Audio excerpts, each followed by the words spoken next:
Hello everyone, in this video, I'm going to discuss how to transform expressions of exponential form into radical form. I am going to clarify the misunderstanding about transforming expressions with parentheses and without parentheses. So the result in radical form should differ from each other. Okay? Okay, so let's start with this number one expression. We have close and open parentheses for a raised to two-third. So we're going to transform this expression into radical form. So yung ating pong outside exponent ay two-third, ibig sabihin fraction. So may transform po natin into radical form. Kasi hindi po pwedeng i-transform sa radical form kapag ang exponent ay whole number. Since ito po ay two-third fraction, may transform natin into radical form. Okay, so pag-aral natin yung ating expression, ang buong base po natin ay 4a at ang ating exponent ay 2 over 3. So paano po yan i-transform into radical form? Ito po yung ating rule. Okay, so we have a raised to mn into radical form will become nth root of a raised to m. So ano pong ibig sabihin yan? Kapag yung given po natin ay exponential form, a raised to mn, kopyahin lang natin yung base na a, gawin po nating radicand. Okay? Sa ating radical form. And then, sa atin pong exponent na fraction, yung ating numerator, gawin nating exponent ng radicand. Okay, this one, a raised to m.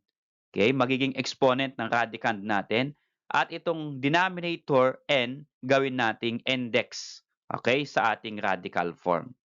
So, gawin natin dito sa ating expression.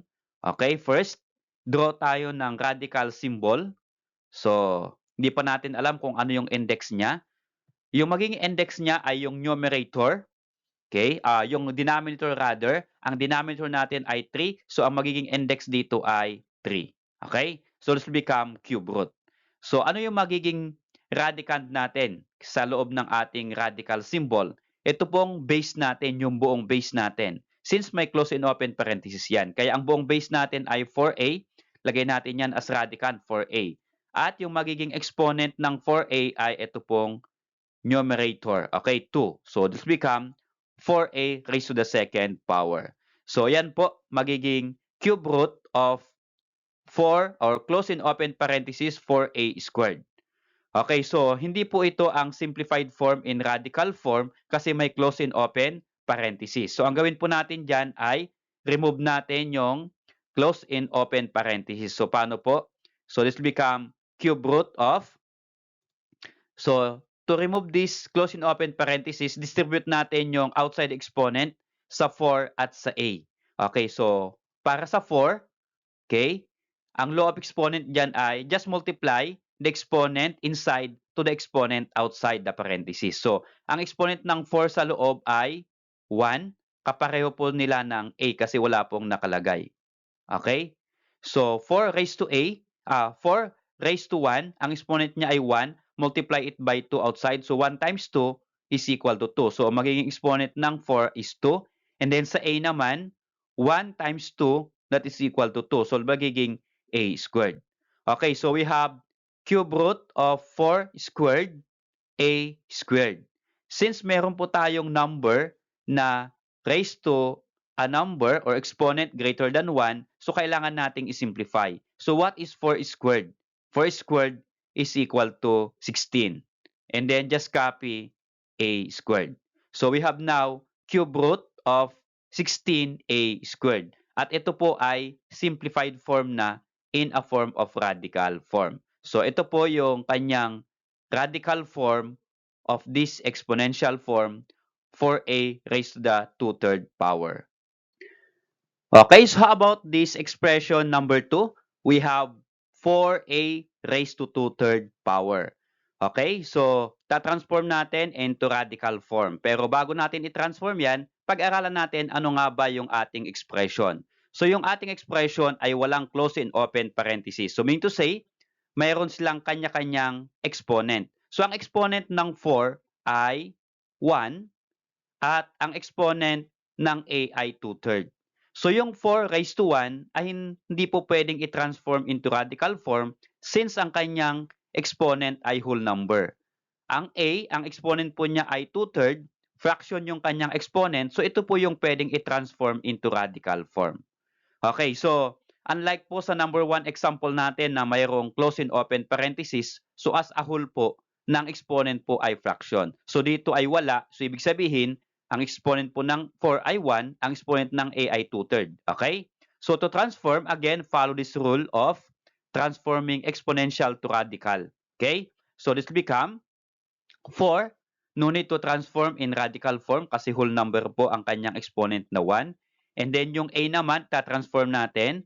Okay, just draw a radical symbol.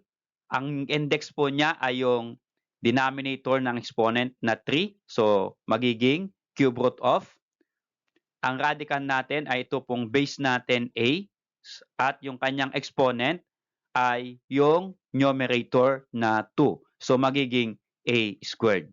Okay, so we have 4 cube root of A squared. Okay, so ito na po ay simplified form. Wala pong negative exponent, wala pong close and open parenthesis. So, yan na po ay simplified form of form or in radical form. So, yan po yung kanyang transform or expression from exponential to radical form. Okay, so how about this expression number 3? So we have close and open parenthesis, 2x raised to 6 power raised to negative 3/4. We are going to transform this one into radical form. So first, ang gagawin po natin ay we are going to remove the negative exponent of this exponential form, okay, bago po natin i-transform into radical form. So to remove this one, since as a whole, 2x raised to 6 power, ito po yung base niya, buong buo po yan.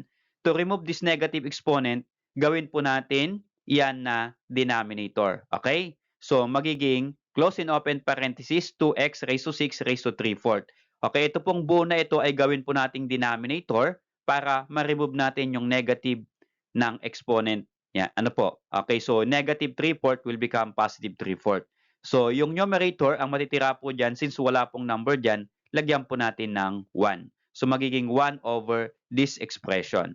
Okay, now, positive exponent na siya, gawin po natin na radical form. So this will become, so 1 over, since yung 2x raised to 6, ito po ay buong base kasi ang outside po niya ay 3/4. Kaya, yan po yung gawin nating buong-buo na radicand. Okay? So, ganyan po yan. So, itong denominator natin na fraction na 4 ay gawin nating index. Okay? Magiging 4th root. Itong 2x raised to 6 gawin nating radicand. At yung kanyang exponent inside ay ito pong numerator na 3. Okay? So, raised to the 3rd power. So, this will become, simplify natin itong close and open parenthesis. Ang exponent ng 2 inside ay 1. So, i-multiply lang natin yung inside exponent sa outside exponent. So, 1 times 3 is equal to 3. Okay? And then, para sa x naman, magiging x raised to 18. So, multiply 6 times 3, 18. Okay? So, we have 2 raised to the 3rd power. We need to simplify. So, magiging 4th root of what is 2 to the 3rd power? That is equal to 8.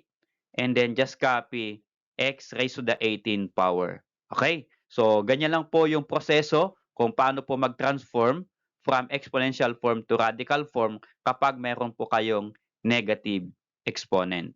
Okay? So, again, as a recall, from negative, gawin mong positive exponent. And then, kapag positive exponent na, transform mo na. So, yung index, yung denominator ng exponent, okay, magiging 4th root kasi 4, 3/4 siya. At ito pong numerator na exponent, okay, itong numerator gawin po nating exponent ng radicand sa loob. Ano po, yung radicand. And then, just simplify hanggang ma-simplify po natin. So, the radical form of this exponential form is this one. So, hindi na po yan pwedeng i-simplify. Maraming salamat sa kaibigan. Kung nagustuhan mo yung video na to, please click like, then subscribe kung bago ka pa lang po dito sa aking channel.